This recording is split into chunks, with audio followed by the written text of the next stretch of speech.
അനുമോൾ എന്ന് പറഞ്ഞാൽ മുണ്ട് ബ്ലൗസ് എടുക്കൂ, കുറച്ച് കട്ടൻ ചായയും കൂടെ മുക്കിക്കോളൂ, അങ്ങനെയാണ് അനുമോൾ എന്ന് പറയുന്നത്. അല്ലെങ്കിൽ കീറിയ കോട്ടൺ സാരിയും കൂടെ അല്ലേ, കീറിയ കോട്ടൺ സാരി, അങ്ങനെയാണ് അനുമോൾ എന്ന് പറയുമ്പോൾ.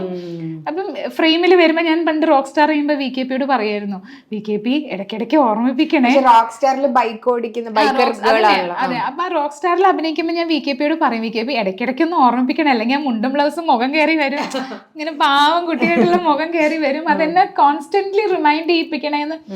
എനിക്കതാണല്ലോ ശീലം. ക്യാമറ ആക്ഷൻ എന്ന് പറഞ്ഞാൽ ഞാൻ മറ്റേ മുണ്ടും ബ്ലൗസും എടുക്കുന്നല്ലേ, അങ്ങനത്തെ ആയതുകൊണ്ട് VKP റിമൈൻഡ് ചെയ്യിപ്പിക്കായിരുന്നു. അതേപോലെ ഞാൻ ഈ ദീപകിനോടും പറഞ്ഞിരുന്നു, ദീപക് എനിക്കറിയില്ല, ഞാൻ അങ്ങനത്തെ ഒരു സ്ത്രീ ആണെങ്കിൽ കൂടിയും ആക്ഷൻ എന്ന് കേട്ടാൽ പെട്ടെന്ന് എനിക്ക് മറ്റേ പാടവും പറമ്പും വില്ലേജും തറവാടും അല്ലെങ്കിൽ ജീവിതം കെട്ടിപ്പടുക്കാൻ ചെയ്യുന്നൊരു സ്ത്രീ, അങ്ങനത്തെ ഒരു ഭാവം എനിക്ക് വരും. അപ്പം അതെ, അപ്പൊ എന്നെ ഇങ്ങനെ റിമൈൻഡ് ചെയ്യിപ്പിക്കണേ, പറഞ്ഞ് ചെയ്യിപ്പിക്കണേ എന്നൊക്കെ പറയുമായിരുന്നു.